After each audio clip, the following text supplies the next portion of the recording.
provinces entières. Il fixe avec quelques branchages et des cactus ses déplacements depuis d'Égypte.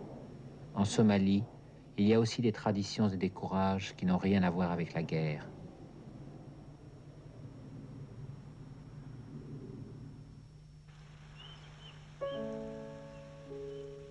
C'est quand la nuit s'achève que la peine est la plus forte.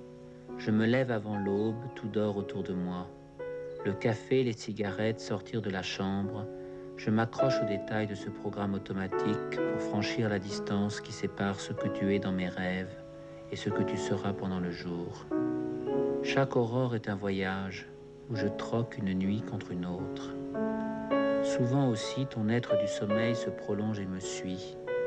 Le courage des premiers gestes m'abandonne.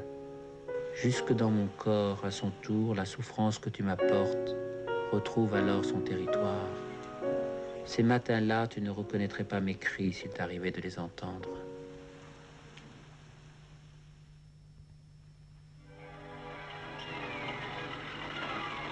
Ребята здесь ночуют, в подвале разрушенного дома. Пошли. Товарищ Скрябин, будьте осторожны. Вы останетесь у выхода, товарищ Скрябина. С вами 2 милиционера. Хорошо. А мы окружим ребят. Спят как сладко. Тише.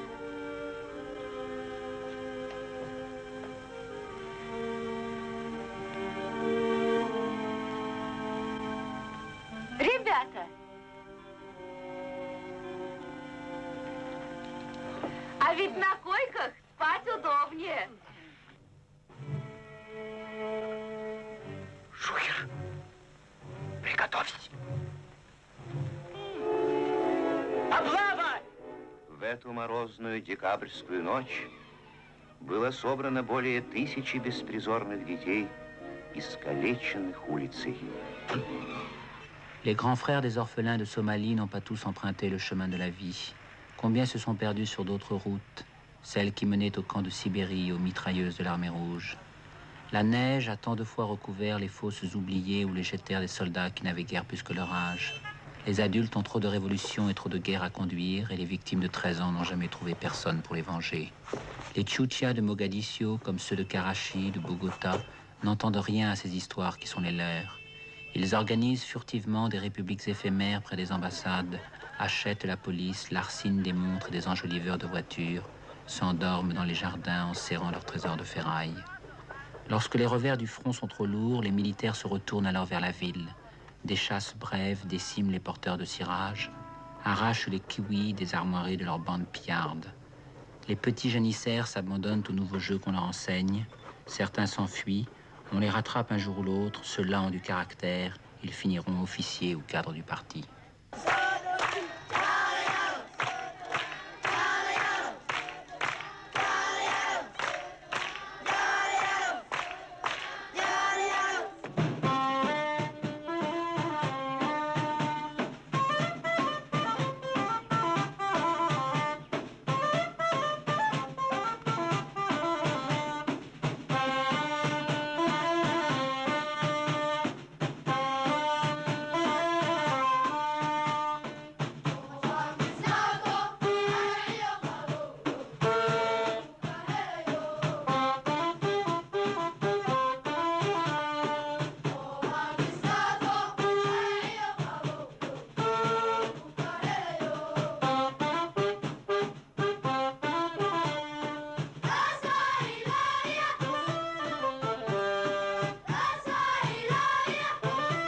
Les orphelins vivent dans la maison du père. Leur vie quotidienne obéit aux règles précises dont il établit l'ordonnance. Le fonctionnement matériel dépend directement de lui. Le père se souvient de son enfance, les missions catholiques, le salut aux couleurs, les colis aux chiffres de la duchesse d'Aoste. Le père ensuite a longuement visité les internats de Moscou, de Leningrad. Des bonnes sœurs fournissent les soins et la nourriture et de vieux compagnons d'armes dispensent l'éducation politique et militaire. Une garde prétorienne se lève lentement loin des idées modernes. On ne voit jamais les vrais enfants du père. Il leur préfère ceux que la guerre lui donne.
La maison où tu me disais, viens près de moi, je t'aime, les draps que tu changeais le soir pour que leur fraîcheur enveloppe la tendresse et le désir de nos corps, les battements de ton cœur sur lesquels je me penchais en fermant les yeux comme on écouterait la mer, je sais qu'ils me sont désormais interdits.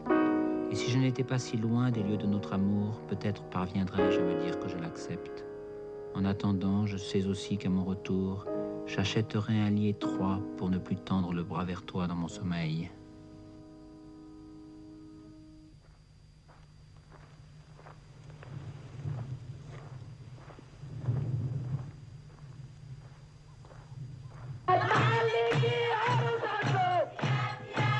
Pour s'exprimer, les femmes de Somalie n'ont droit qu'aux mots des hommes. La société nomade repose entièrement sur leur travail, et c'est à elles qu'il incombe de maintenir les règles du monde lorsque la sécheresse, les troupeaux, la guerre éloignent pour plusieurs mois leurs maris et leurs frères. Elles en retirent un certain pouvoir. Elles gèrent les ressources familiales, s'instruisent, traitent les hommes avec des involtures. Elles rient des femmes voilées de la péninsule arabique, et les étrangers dont elles soutiennent le regard affirment qu'elles sont libres puisqu'elles paraissent faciles. Dans ces lois, le régime leur accorde cette égalité des apparences. Malgré leur cynisme, les confusions grivoises ont elles aussi un sens. Les femmes de Somalie sont effectivement une bonne affaire. En les mutilant atrocement au cœur de leur enfance, l'univers masculin impose une domination absolue, en même temps qu'il assouvit sur chacune de ses victimes la plus obscure et la plus impitoyable des vengeances. Au meeting, je n'ai vu que des esclaves qui scandaient les paroles de leur maître et se félicitaient de sa puissance. Et les deux femmes du ministère, qui voudraient tellement connaître Elsa Morante, m'ont seulement dit pour expliquer leur absence, « Il y a si peu de temps, il y a tant de choses à faire. »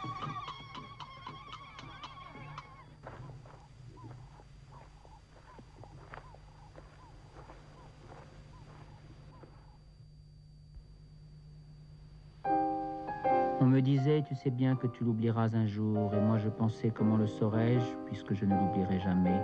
On me disait, regarde autour de toi, on s'en remet toujours, et moi je pensais, il n'y a rien à regarder, puisque je ne verrai jamais rien d'autre.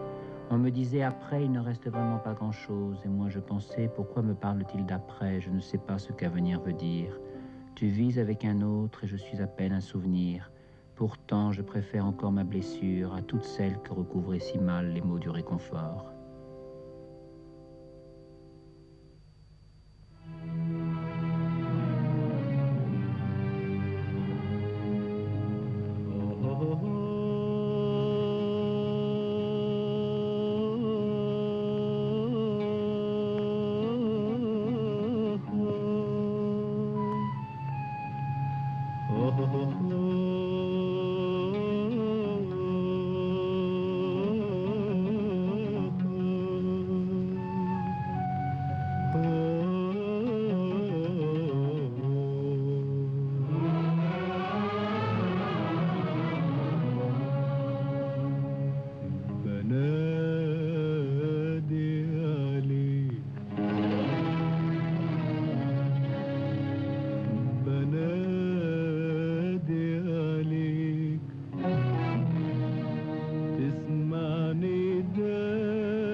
وحن إليك وكل لحظة تفوت من عمري تشتاق لك بنادي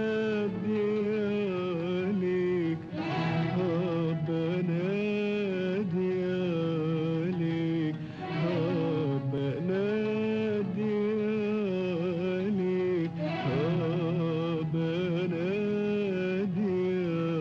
عليك بنادي عليك.